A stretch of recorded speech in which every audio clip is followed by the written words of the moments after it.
네, 안녕하세요. 토가연 공인중개사 홍승철 소장입니다. 오늘 선생님께 첫 번째로 브리핑 영상을 보내드리도록 하겠습니다.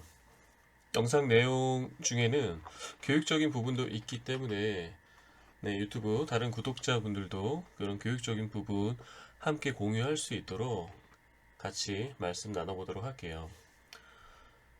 우선 선생님께서는 부산에 멀리 계시기 때문에 판교 제 사무실에서 제가 물건이 섭외됐을 때마다 계속 제 사무실로 오셔서 브리핑 듣고 또 답사하고 혹시 마음에 안 드시면 또 브리핑하고 답사하고 이걸 뭐 계속해서 반복적으로 시간을 내기는 어려워요. 즉 선생님도 시간 낭비하시면 안 되고 저 역시 마찬가지로 시간 낭비하면 안 됩니다. 제가 선생님께 일전에 상담을 한번 간략하게 하고 투자 의뢰를 받고 안내를 해드리지만요. 모든 분들을 제가 다 의뢰를 다 수락해서 안내를 해드리지 않아요. 어느 정도 대화를 좀 하다 보면은 아무리 투자 자금이 많더라도 저하고 투자 철학과 방향성이 맞지 않는 분들은 제가 좀 거절을 합니다. 이게 왜 그러냐면요. 상, 저희가 투자를 지금 알아보는 상품이 땅이기 때문에 그래요. 토지라는 것은 굉장히 어둡고 차갑고 폐쇄적이고 비공개적인 그런 특징을 가지고 있습니다. 제가 뭐 아파트라든가 정량적인 객관화된 데이터가 굉장히 많은 지상물 쪽, 건물 쪽에 전문적으로 일을 하고 있다면 뭐 고객의 성향이나 어떤 방향성, 생각, 투자 이런 생각을 저와 함께 맞춰보는 이런 일련의 과정은 필요 없을 텐데요. 네, 땅은 그렇지가 않습니다. 네, 비슷한 안내하는 사람과 듣는 사람, 투자하는 사람이 비슷한 방향성이 있어야지만 함께 이야기를 나눌 수가 있어요. 땅은 종류가 굉장히 다양합니다. 너무나 다양해요. 그렇기 때문에 저 랜드홍이 투자를 땅으로 알아볼 때 그 알아보는 땅들의 특징들이 있고요. 수많은 토지 시장, 이 종류를 제가 다 취급을 하지 않습니다. 예를 들어서 어떤 분들은 굉장히 하이 리스크 하이 리턴이기 때문에 그린벨트 투자라든가 아니면은 뭐 농업진흥구역 투자라든가 아니면은 공원 투자라든가 뭐 장기 미집행시설 투자라든가 이런 거를 원하시는 분들도 계시죠. 근데 저는 그렇지가 않습니다. 그렇기 때문에 저 랜드홍은 어떤 시장에서 특화가 되어 있고 전문성을 가지고 있는 사람인지 제가 항상 그 의사분들을 예를 많이 들지만 네, 성형외과 의사인지 산부인과 의사인지 신경외과 의사인지 뭐 이렇게 알아야지만 내가 뭐 팔이 부러졌으면은 정형외과를 가서 고쳐야 되고 뭐 그렇게 해야 되는 거지 않습니까? 네. 그래서 좀 서론이 길었는데요. 선생님께서도 제가 말씀드리는 부분에 있어서 어떤 감동과 감탄이 오셔야 돼요. 즉, 그래야지만 투자 결정을 내리실 수가 있으실 겁니다. 그래서 쉽게 말하면, 사실 땅은 토지 투자는 아는 만큼 보이고요. 고기도 먹어본 사람이 먹는다고 토지도 해보신 분들이 사실은 쉽게 결정을 내리실 수가 있어요. 선생님이 부산에 계셔서 하나 좀 에피소드가 생각이 나는데, 한 4년 전인가요? 네, 부산에 사시는 사모님이세요. 저랑 딱 한 번 통화했는데 그분은 네, 땅에 대해서 솔직히 거의 모르시는 분인데 저 만나러 오실 때 그냥 계약금을 아예 그냥 들고 오셨어요. 그리고 바로 그냥 계약을 하고 가시고 네, 그냥 완전히 저만 믿고 저한테 올인을 하셨던 분이시죠. 네, 그분도 원주에 지금 땅을 갖고 계시지만 그렇게 하시는 분들이 사실은 돈을 법니다. 네, 선생님이 그렇게 하시란 말씀은 아닌데요. 그만큼 저한테도 그런 분들은 굉장한 무게감과 부담으로 저한테도 다가오는 거죠. 안내하는 사람이 양심적이라면 맹목적으로 나만을 믿고 바라보는 분들한테는 그 책임감은 어마어마한 무게감으로 다가옵니다. 네. 우선 들어가기에 앞서서요. 선생님께 가장 알맞은 투자 방향성은 무엇일까 생각을 해봤습니다. 선생님 투자 자금과 이런 것들을 보고 제가 판단을 하는 거죠. 어쩔 수가 없어요. 토지 투자를 하실 때 내가 가지고 있는 무기는 투자 자금입니다. 투자 자금으로 인해서 볼 수 있는 땅에 구성 요소가 굉장히 달라져요. 그래서 결론은 선생님은 투자 기간은 2년에서 5년, 짧으면 2년이고요. 최소 2년을 가지고 있어야 기본적인 세율 구간, 양도세 세율 구간에 들어가기 때문에 최소 2년은 보유를 하는 전략을 가져가게 됩니다. 정말 단기로 가져갈 때는요, 세금 낼 거 내버리고 1년 이내 팔 때도 있어요. 작년이었죠. 네, 작년에 6개월 만에 거의 7, 8%의 순수익을 낸 경우도 있었고요. 저희 토바이너 회원분이. 선생님께서는 2년에서 5년 정도 중단기 투자가 가장 맞다라고 생각이 듭니다. 그리고 투자 수익률은요, 5년 정도를 보유하고 있다. 즉 5년 이내, 2년이 될 수도 있어요. 저는 여기 순수익 기준으로 세금 낼 거 다 내고 뭐 복비 수수료 낼 거 다 내고 30%, 50% 정도 수익이면 괜찮다라고 생각을 합니다. 이 투자 기간이요, 5년 이내이기 때문에 2년 후가 될 수도 있고 3년 후가 될 수가 있고 5년이 될 수도 있습니다. 순수익 기준으로 30%에서 50%, 예를 들어서 투자 자금이 10억이다. 그러면 순수익이 뭐 3년 내에 3억에서 5억이 날 수도 있는 겁니다. 그러면서 내가 그렇게 투자를 했는데 그런 감당할 리스크는 어느 정도인가? 선생님은 거의 없어야 됩니다. 거의 없다라는 것은 투자 금액에 따라서 달라질 수가 있어요. 예를 들어서 1억 정도밖에 없으신 분은 리스크가 굉장히 높은 토지를 알아볼 수밖에 없습니다. 왜냐? 선택권이 굉장히 좁겠죠. 투자 자금이 많은 분들은 거의 리스크가 없는 땅을 보실 수가 있어요. 하지만 리스크와 수익률은 반비례 관계일 확률이 높습니다. 그렇지만 제가 보는 땅들은 어떠한 지역에서도 거의 상위 1% 안에 드는 땅일 확률이 높습니다. 그래서 리스크 대비 수익률도 아주 논리적이고 상식적인 수익률을 저는 추구를 합니다. 선생님은 리스크가 없어야 됩니다. 그리고 입지는 당연히 핵심 개발지, 최상급 입지의 땅을 선생님께서는 보실 수가 있어요. 이거는 선생님의 판단에 따라서 달라질 수가 있습니다. 핵심 개발지, 지금 굉장히 개발이 활발하게 진행되고 있는 곳에 모든 구성 요소가 최상급으로 가지고 있고 입지마저, 토지에 있어서는 입지가 가장 중요한 구성 요소인데요. 최상급 입지에 있는 땅들은 지금 현재 가격도 가장 높은 레벨에 있을 확률이 높습니다. 그렇다면 얘기는 수익률이 달라질 수가 있다는 얘기예요.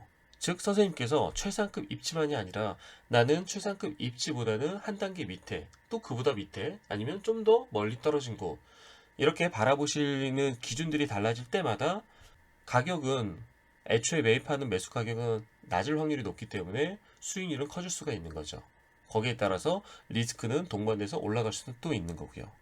그런 것들은 조합을 해야 되지만 선생님께는 지금 말씀드리는 것처럼 핵심 개발지의 최상급 입지의 땅, 그러면서 최유효 활용 방안을 봤을 때 선생님께서 원하시는 건 뭐든지 가능해야 됩니다. 원하는 게 뭐든지 가능하다 그래서 뭐 축사를 내가 원한다 뭐 이런 거 아니시잖아요. 큰 공장 뭐 이런 거, 부품 공장 이런 걸 원한다 이런 거 아니시잖아요. 선생님께서는 말 그대로 가장 최적으로 말씀을 드릴 수 있는 근린생활시설이라 그러죠. 근린생활시설, 소위 수익형 부동산, 수익형 부동산을 상가가 됐건 원룸이 됐건 아니면 점포 겸용주택이 됐건 선생님께서 원하시는 이런 모든 것들을 하실 수 있는 그런 최상급 입지여야 됩니다. 그러면서 투자 기간은 이 정도가 돼야 되는 거고요. 이게 지금 제가 첫 번째로 선생님 투자 자금 대비 선생님께 어떠한 철학과 기준을 가지고 안내를 해드려야겠다는 결론을 지금 우선 1차적으로 말씀을 한번 드려본 겁니다. 여기서 좀 다른 생각이 있으시다면 저한테 말씀을 해주시면 됩니다. 자, 그러면은 브리핑 이제 목차는요, 이렇게 진행을 좀 할게요. 토지 투자 시 지역이 중요한가? 그럼 어떤 지역을 살펴야 하는가? 제가 왜 첫 번째로 지역을 놔뒀냐면요, 선생님께서 서울 수도권에 계시지 않고 부산에 계시기 때문에 제가 첫 번째로 지역을 먼저 짚고 넘어가야 될 부분이 있습니다. 자, 제가 강조하는 게 땅의 생명 5가지입니다. 땅의 생명 5가지가 뭐냐면 첫 번째 용도지역, 입지, 개발호재, 규제, 지목이에요. 이게 바로 땅의 생명 5가지라고 얘기를 하는 겁니다. 선생님께서 아무것도 토지에 대해서 잘 모르시거나 하시더라도 이 5가지 용어에 대해서는 반드시 기억을 하시고, 용도지역이 뭐예요? 입지는 어떻죠? 개발 호재는 지금 국채기업, 민간이 어떻게 진행되죠? 자, 규제, 부동산 공법적인 요소, 규제가 뭐가 있나요? 문화재 보호법이 걸려져 있나요? 1등급인가요? 공원? 공원이 지금 어떤 식으로 지금 잡혀져 있는 거죠? 그리고 지목은 뭔가요? 지목이 현재 대지인가요? 전인가요? 임야인가요? 토임인가요? 뭔가 이렇게 물어보셔야 되는 거죠. 자, 근데 중요한 것은 여기에 한 가지 없는 게, 땅의 생명 5가지. 중요하니까 생명이라는 단어까지 썼을 텐데 지역은 없다라는 겁니다. 지역은 제가 지역은 넣지 않았어요. 지역과 또 하나 뭐가 없냐면, 가격은 땅의 생명 5가지 들어가 있지 않습니다. 이거는 번외적인 요소입니다. 번외적인 요소. 자, 가격은 선생님께서 마음대로 조절할 수가 없어요. 땅 주인 마음입니다. 그 사람이 어떤 가격으로 파는지에 따라서 달라집니다. 땅 주인이 정말 너무 급하고 급한 사정이면 급매로 팔 것이고, 내가 운이 좋으면 급매를 만날 것이고, 그쵸? 그래서 가격은 내가 선택하는 요소가 아닙니다. 그럼 지역은 내가 선택하는 요소일까요? 네, 반은 맞고 반은 틀린데요. 자, 선생님께서 이제 토지를 투자 목적으로 알아보신다라고 마음을 먹고 저한테까지 연락을 하셨다 그러면은 이제 지역은 버리셔야 됩니다. 쉽게 말해서 중국 사람들이 제주도 땅을 사들였습니다. 그리고 서울 분들이 제주도 땅을 삽니다. 그쵸? 그리고 부산 분들이 평택의 땅도 사고, 원주의 땅도 사고, 춘천의 땅도 사고, 여주의 땅도 삽니다. 그리고 연천, 파주의 땅도 삽니다. 부산 분들이요. 네. 즉, 연세 드신 분들일수록 지역을 많이 좀 강조를 하세요. 그러면서 어떤 표현을 쓰시냐면, 관리하기 쉽지, 이런 표현을 하세요. 자, 이거 아닙니다. 토지에서 토지 투자를 하실 때 지역을 고려하는 요소는 딱 하나입니다. 딱 하나. 추후에 양도세 혜택을 받을 때 제촌자경을 판단을 할 때, 내가 사는 거주지로부터 몇십 킬로 기준에 해당되는 곳은 제촌자경으로서 인정이 될 때 8년 이상 농사를 지어서 양도세 면제 혜택, 그걸 가져가는데요.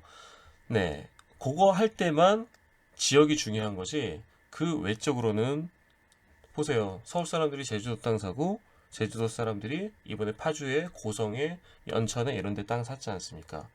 토지는 관리하는 상품이 아닙니다. 관리하는 상품이 아니에요.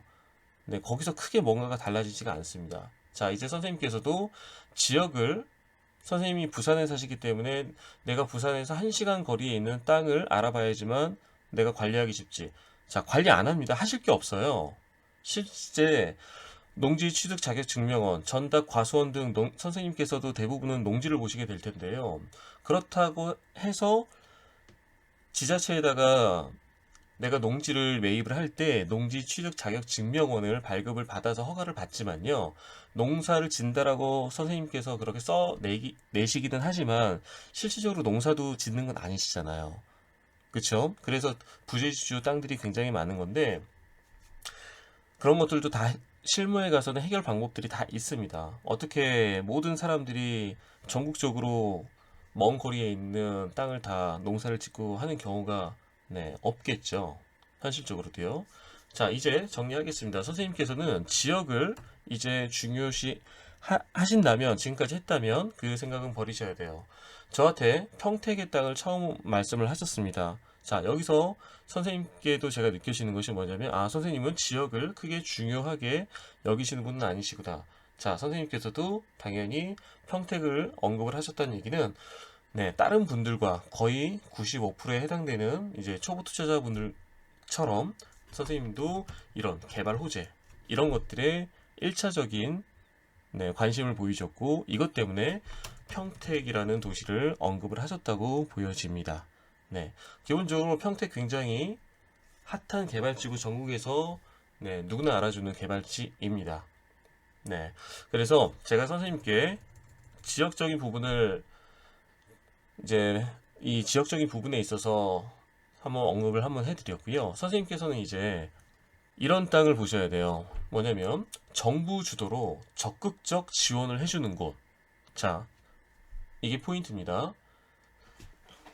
대한민국 전국에 수많은 도시들이 있지만 이 지역에서도 정부 주도, 어떤 민간 주도가 아닌 정부 주도로 적극적으로 지원을 해주는 곳이 어디인가, 이걸 살펴보셔야 돼요. 그리고 서울 및 수도권과의 시간적 접근성이 획기적으로 개선된 곳을 보셔야 됩니다. 이러한 이 두 가지 키포인트가 해당되는 지역이 전국 어딘가에 있다. 그러면은 그 지역이 투자 포인트가 될 수가 있어요. 자, 제가 지금 말씀드리려는 지역은 어디냐면요. 바로 원주시입니다. 원주시. 원주시에서도요, 저는 남원주 역세권 일대를 지금 선생님께 안내를 해드리려고 하고 있습니다. 남원주 역세권은 저희 토가인 회원분들이 가장 많은 분들이 원주에서 돈을 많이 버셨고요. 투자를 가장 많이 하신 지역입니다. 파신 분도 있고, 그리고 지금도 홀딩하고 보유하고 계신 분들도 상당합니다. 그래서 원주는 제가 굉장히 좋아하는 투자 지역이고요. 그리고 이렇게 생각하시면 돼요. 선생님께서 평택을 말씀을 하셨지 않습니까? 자, 평택의 수많은 개발 호재, 선생님도 평택에 삼성이 곧 들어가고, 뭐 미군 부대가 들어가고, 평택 항이 있고, 뭐 여러 가지 이런 것들 때문에 평택에 관심을 보이셨잖아요. 그리고 수많은 다른 투자자분들도 그래서 평택에 관심을 가졌고, 그래서 지가가 상승이 된 겁니다. 그러면은 평택의 개발 호재를, 자, A4 한 장이 꽉 채울 수 있다고 한다면요. 자, A4 거의 절반 이상을 채울 수 있는 게 바로 원주시에 있는 개발 호재들입니다. 그리고 평택도 거의 대부분이 다 정부 국책사업급의 개발 호재가 분포가 되어 있습니다. 원주도 마찬가지입니다. 원주시도요, 정부 국책사업급의 개발 호재들이 진행이 되고 있습니다. 그럼 원주에 대해서 한번 보도록 할게요. 네, 기본적으로 좀 살펴봐야 될 요소들이 있겠죠. 전국 도시별 2018년도 12월 31일 기준입니다. 인구 순위를 한번 보도록 하겠습니다. 제가 왜 인구 순위를 또 한번 말씀을 지금 짚고 넘어가냐면요. 초보 투자자분들이 어설프게 공부를 하신 분들이, 자, 인구가 얼마죠? 그 지역에 이런 질문들을 좀 하세요. 이게 뭐랑 뭐를 착각해서 하시는 말씀이냐면요. 인구는 선생님께서 토지 투자를 알아보시는 것은 뭐냐면 지가의 상승, 그쵸? 그리고 지가가 지속적인 초반의 상승과 지속적인 후반적인 상승의 차이점들이 좀 있습니다. 즉 무슨 말이냐면 인구의 증가폭은요, 증가폭이나 현재 그 도시의 인구가 많고 적음은 어떠한 상권에 지금 활성화가 되고 있느냐, 이런 거에 더 영향을 많이 끼치는 요소입니다. 쉽게 말해서 지금 인구가 가장 많은 도시가 밑에서 한번 볼게요. 인구가 가장 많은 도시가 당연히 서울이겠죠. 서울. 선생님이 사시는 도시 부산은 2위입니다. 그리고 가장 꼴등이 울릉군이 인구가 가장 적네요. 그쵸? 그러면은 울릉군은, 그리고 그 위에 영양군, 뭐 장수군, 양구군, 군위군, 무주군, 이런 데는 전혀 토지 투자나 어떤 실수요나 거래량이 없을까요? 그리고 이쪽에서 땅을 사고 팔고 해서 돈을 번 분들이 없을까요? 그렇지가 않습니다. 예를 들어서 161위인 영양군에 삼성이 여기에 평택 고덕 신도시처럼 이쪽으로 진출을 했다. 미군 부대가 영양군 쪽으로 진출을 했다. 산업단지가 어마어마하게 들어섰다. KTX 여기 영양군에 들어섰다. 그러면은 인구랑 상관없이 토지는 폭발적인 지가 상승을 하게 됩니다. 첫 번째, 초입 단계의 토지 투자의 지가 상승 여부는요, 개발 호재에 따라 달려있는 거지 인구가 중요한 영향을 미치는 게 아닙니다. 인구는 토지의 지가 상승 후반적인 요소에 영향을 끼칠 수가 있는 거예요. 즉 개발 호재들이 어느 정도 다 이루어지고 나서, 그리고 나서 지속적인 어떤 택지 개발이나 이런 것들을 통해서 인구가 지속적으로 늘어남에 따라서 지가도 동반 상승을 하는 겁니다. 대표적인 예가 바로 35위에 해당되는 세종특별시가 거기에 해당되는 겁니다. 세종시가 만들어지기 이전에 뭐 조치원이라든가 공주라든가 영기군 이런 데는 그냥 시골 동네에 불과했습니다. 인구도 얼마 없었어요. 그럼에도 불구하고 사람들은 거기에 토지 투자를 했습니다. 자, 이게 포인트입니다. 초반에는 개발 호재 때문에 지가 상승이 일어나는 거고요. 그리고 세종시가 만들어지고 나서도 지금 꾸준히 지가가 상승을 하고 있는 게 왜 그러냐면 상권이 활성화되고 주거지가 활성화가 되고 하면서 도시는 계속해서 성숙화 단계로 나아가고 있는 거죠. 거기에 발맞춰서 지속적인 지가 상승 또한 이루어지고 있는 겁니다. 그래서 무조건적으로 인구가 얼마죠? 인구가 얼마 안 되네? 그럼 투자 대상에서 제외 대상이네? 이렇게 또 생각을 하시면 안 되는 거예요. 제가 지금 현재 여주에 40평짜리 조그만 건물을 짓고 있는데요. 네, 저는 여주에 투자를 했습니다. 여주 인구가 11만 밖에 안 되네요. 제가 소위 토지의 전문가라고 한다면 왜 하필 여주에 인구 11만 밖에 안 되는 여기를 볼까요? 네, 제가 그리고 지금 또 굉장히 강조하고 있는 당진도 16만, 17만 밖에 안 됩니다. 아시겠죠? 인구 중요하게 지금 생각하시는 그런 단계가 아닙니다. 그거보다 개발 호재가 훨씬 더 중요한 겁니다. 자, 그럼 제가 지금 원주의 땅을 지금 말씀을 드리는 거예요. 자, 원주 결코 작은 지자체가 아닙니다. 원주 전국에서 33이고요. 그리고 인구가 34만입니다. 그러면은 강원도에서는 원주가 몇 번째 순위에 해당이 될까요? 한번 보도록 하겠습니다. 경기도에서는 수원이 가장 크네요. 인구가 가장 많습니다. 그리고 제가 사는 성남이 한 4위 정도가 되는 거고요. 자, 강원도에서는 1위가 바로 원주시입니다. 34만 인구예요. 즉 이렇게 생각하시면 됩니다. 제가 전국에서 가장 많은 개발 호재가 평택에 있는데 A4 한 장을 꽉 채운다.